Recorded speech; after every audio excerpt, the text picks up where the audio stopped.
ثانیہ سوات کے بعد تجاوزات کے خلاف گرینڈ آپریشن، 65 سے زائد ہوٹل اور ریسٹورنٹس مسمار، سیاحتی مقام ہرنو میں بھی تجاوزات کے خلاف آپریشن، ایبٹ آباد میں آبی گزرگاہوں کے اطراف 200 فٹ پر تجاوزات ہٹانے کا کام جاری۔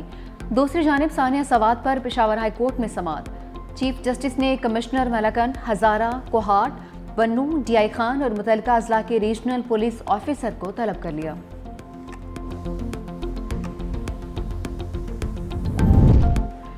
پنجاب کی سیاسی پچ اپوزیشن کے لیے انتہائی خطرناک، 26 ارکان پر پہلی وان میں داخلے پر پابندی، اب میدان سے بے دخلی کا خطرہ منڈلانے لگا۔ صوبائی اسمبلی سیکریٹریٹ نے ریفرنس تیار کر لیا، دستاویزات میں سابق چیف جسٹس عمر عطا بندیال کا فیصلہ بھی شامل۔ وزیر اعلیٰ پنجاب مریم نواز کی تقریر کے دوران احتجاج پر ایم پی ایس کے خلاف قانونی شکنجہ کسا گیا ہے۔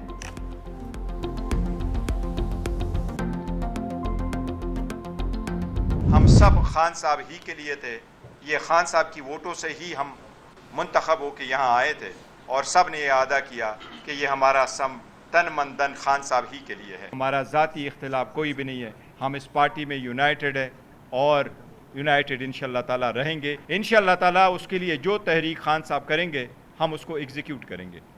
جس تحریک کا بھی اعلان ہوگا وہ کس فارم میں ہوگا فیوچر میں، وہ آپ کے سامنے ان ڈیو کورس انشاءاللہ تعالیٰ آ جائے گا۔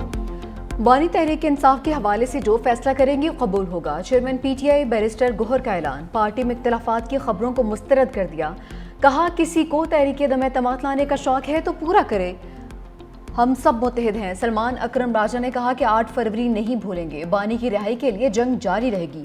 شیخ وقاص اکرم نے جیلوں میں قید کارکنان کی بیماریاں لگنے کی جوڈیشل تحقیقات کا مطالبہ بھی کیا۔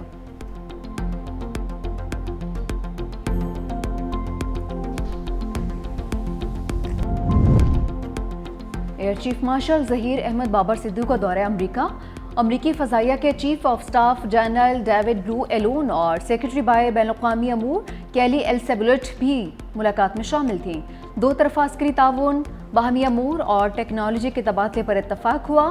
امریکی سیاسی قیادت سے بھی ملاقاتیں، آئی ایس پی آر کے مطابق 1 دہائی سے زیادہ عرصے میں یہ کسی بھی حاضر سروس سربراہ کا پہلا دورہ ہے، جو دونوں ممالک کے دفاعی تعلقات میں اہم سنگ میل ثابت ہوا۔ دورے سے نہ صرف ادارہ جاتی روابط مضبوط ہوئے بلکہ علاقائی اور عالمی سیکیورٹی کے کلیدی امور پر بھی توجہ مرکوز کی گئی۔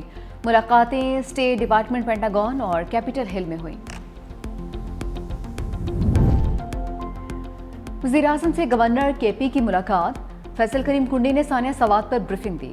وزیراعظم شہباز شریف کا قیمتی جانوں کے ضیاع پر اظہار افسوس، متعلقہ اداروں کو ایسے واقعات کی روک تھام کے لیے اپنی استعداد بڑھانے کی ہدایت۔ گورنر کے پی نے ڈوبنے والے خاندان کی رہائش گاہ کا دورہ کیا، لواحقین کے ساتھ تعزیت بھی کی، کہا کہ واقعہ صوبائی حکومت پر سوال یا نشان ہے، غیر جانبدارانہ انکوائری ہونی چاہیے۔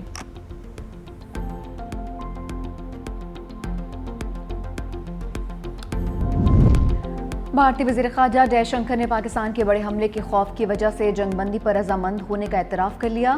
امریکی میگزین کو انٹرویو میں کہا کہ 9 مئی کی رات امریکی نائب صدر جے ڈی وینس نے وزیر اعظم مودی کو فون کیا اور کہا کہ اگر بھارت نے کچھ باتیں تسلیم نہ کی تو پاکستان بھارت پر بہت بڑا حملہ کرنے جا رہا ہے۔ میں اس وقت اسی کمرے میں موجود تھا جب نریندر مودی کو جے ڈی وینس کا فون آیا۔ وزیر اعظم مودی نے امریکی نائب صدر سے کہا کہ بھارت بھی پاکستان کو بھرپور جواب دے گا۔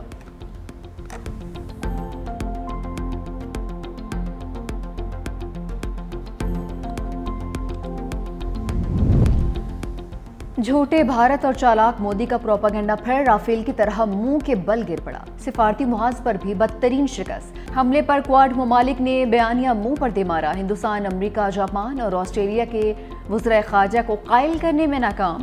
اعلامیہ میں پاکستان کا نام نہ لینے پر الزام، واقعے کے مجرمان کو کٹہرے میں لانے کا مطالبہ۔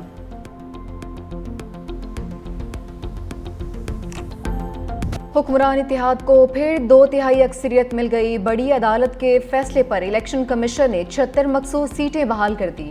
قومی اسمبلی میں 235 سیٹوں پر اتحادی براجمان، نون لیگ کا مجموعی سکور 123، پیپلز پارٹی کی 74 سیٹیں، جے یو آئی کے ارکان کی تعداد 10 ہو گئی۔ قومی اسمبلی میں کے پی کی خواتین کی 5 مخصوص سیٹیں بحال، نون لیگ اور پیپلز پارٹی کو 2-2، جے یو آئی کو 1 سیٹ ملی۔ پنجاب سے قومی اسمبلی کی 11 مخصوص سیٹوں پر ارکان کی واپسی، نون لیگ کے حصے میں 10 اور پیپلز پارٹی کے حصے میں 1 سیٹ آئی۔ قومی اسمبلی میں اقلیتوں کی 3 سیٹیں بھی بحال، نون لیگ، پیپلز پارٹی اور JUI میں تقسیم ہوئی۔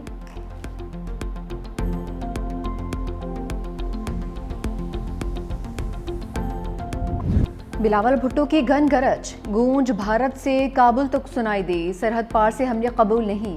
چیئرمین پیپلز پارٹی کا افغان حکومت کو 2 ٹوک پیغام، دوحہ معاہدے پر عمل درآمد کا مطالبہ بھی کیا۔ کہا طالبان حکومت کی وعدہ خلافی عدم استحکام کا باعث ہے۔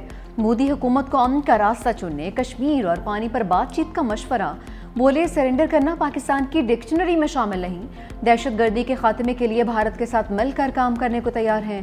ضرب عضب اور رد الفساد جیسے آپریشنز نے دہشت گردوں کی کمر توڑ دی۔ دنیا پاکستانی پاسپورٹ، قربانی اور عزم کا احترام کرے۔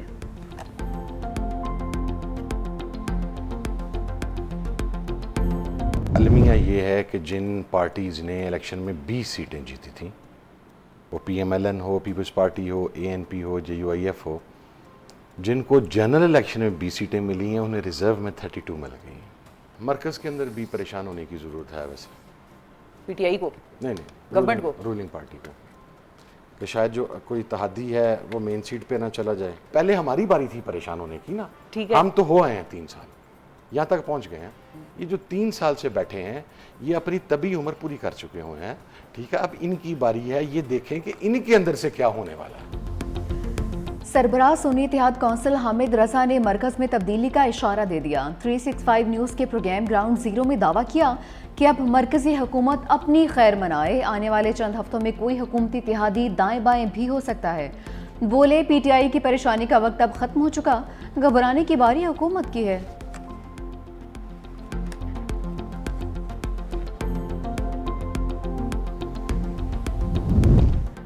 باجوڑ میں دشمنوں کا بزدلانہ وار، IED دھماکے میں اسسٹنٹ کمشنر اور تحصیلدار سمیت 5 افراد شہید، 17 زخمی۔ ضلع انتظامیہ کے مطابق دہشت گردوں نے اسسٹنٹ کمشنر کی گاڑی میں نصب بارودی مواد سے دھماکہ کیا۔ شہداء کی نماز جنازہ پولیس لائن باجوڑ میں سرکاری اعزاز کے ساتھ ادا۔ وزیر اعظم شہباز شریف کی واقعے کی مذمت۔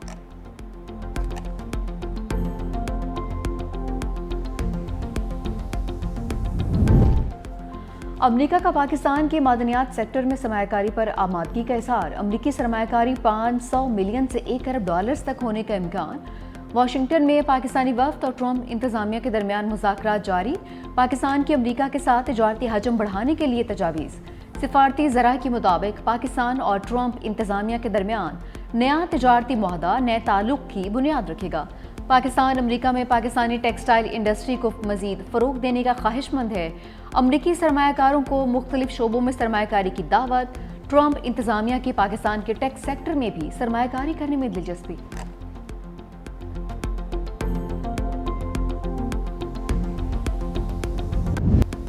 پاکستان سٹاک مارکیٹ ریکارڈ بلندی پر، انڈیکس 2144 پوائنٹس اضافے کے ساتھ 1,30,344 پوائنٹس پر پہنچ گیا۔ آخری 4 کاروباری دنوں میں انڈیکس 8,297 پوائنٹس بڑھ چکا۔ مارکیٹ کیپٹلائزیشن 239 ارب روپے سے بڑھ کر 15,712 ارب روپے ہو گئی۔ انٹر بینک میں ڈالر کی قدر میں بھی 4 پیسے کا اضافہ 283 روپے 80 پیسے کا ہو گیا۔ کراچی سمیت ملک بھر کے بجلی صارفین کے لیے اچھی خبر، ناپرا نے بجلی کی بنیادی ٹیرف میں فی یونٹ 1 روپیہ 16 پیسے تک کمی کی منظوری دے دی۔ بجلی کا زیادہ سے زیادہ ٹیرف 48 روپے 84 پیسے کم ہو کر 47 روپے 69 پیسے ہو جائے گا۔ پہلے 100 یونٹ تک پروٹیکٹڈ صارفین کا ٹیرف کم ہو کر 10 روپے 54 پیسے ہو جائے گا۔ 101 سے 200 یونٹ تک پروٹیکٹڈ صارفین کا ٹیرف 13 روپے 1 پیسہ ہو جائے گا۔ نان پروٹیکٹڈ صارفین کا 100 یونٹ کا ٹیرف 22 روپے 44 پیسے کا ہوگا۔ پاور ڈویژن نے ملک بھر میں یکساں ٹیرف کے لیے درخواست ناپرا میں دائر کی تھی۔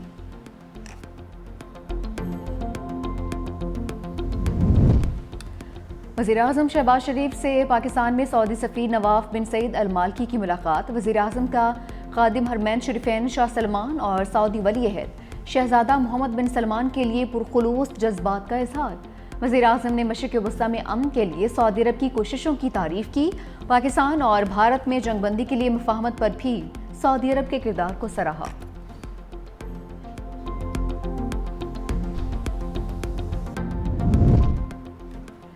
جسٹس منصور علی شاہ کا سیکرٹری جوڈیشل کمیشن کو ایک اور خط، بغیر مشاورت ججی سینیورٹی طے کرنے پر سوالات اٹھا دیے.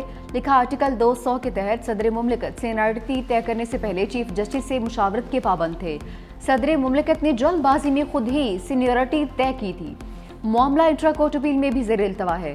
ذرائع کے مطابق جسٹس منصور شاہ نے خط گزشتہ روز جوڈیشل کمیشن کے اجلاس سے پہلے لکھا تھا. پاکستان کا اسٹریٹجک بٹ کوائن ریزرو قائم کر کے ڈیجیٹل معیشت کی جانب تاریخی قدم. وزیر اعظم کے معاون خصوصی بلال بن ثاقب نے عالمی سطح پر پاکستان کی نئی پہچان متعارف کروا دی. پاکستان میں پہلی ڈیجیٹل ایسیٹس اتھارٹی کے قیام کا بھی اعلان. اوورسیز پاکستانیوں کے لیے اسٹیبل کوائنز کے ذریعے ترسیلات زر مزید آسان اور سستی ہونے کی توقع. اقدام عالمی سرمایہ کاری کے لیے راہیں بھی ہموار کرے گا.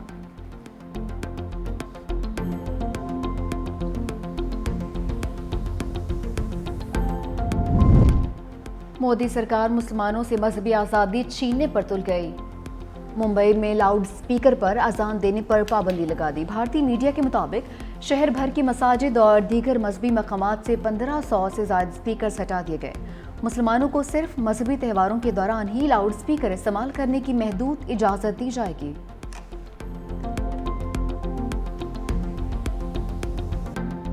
غزہ میں صہیونی فوج نے نہتے فلسطینیوں پر قیامت ڈھا دی. 24 گھنٹوں میں مزید 60 سے زائد فلسطینی موت کی آغوش میں چلے گئے. خان یونس، جبالیہ اور دیر اربلا میں رہائشی عمارتوں اور خیموں پر بمباری. خوراک کی تلاش میں نکلے فلسطینیوں پر بھی حملے. اسرائیلی فوج نے خان یونس میں ایک بار پھر انخلا کے احکامات جاری کر دیے. ہزاروں فلسطینی در بدر کی ٹھوکریں کھانے پر مجبور. ایرانی پارلیمنٹ اور ایرانی سپریم کونسل کی توثیق کے بعد صدر مسعود پزشکیان نے اقوام متحدہ کی جوہری ایجنسی IAEA سے تعاون معطل کا بل نافذ کر دیا. خبر ایجنسی کے مطابق بل کے نفاذ کے بعد ایران IAEA کے انسپیکٹرز کو اپنی جوہری تنصیبات میں داخلے کی اجازت نہیں دے گا. بین الاقوامی جوہری تنظیم سے تعاون اس وقت تک معطل رہے گا جب تک یہ تنظیم ایرانی جوہری پروگرام کے تحفظ کی ضمانت نہیں دیتی.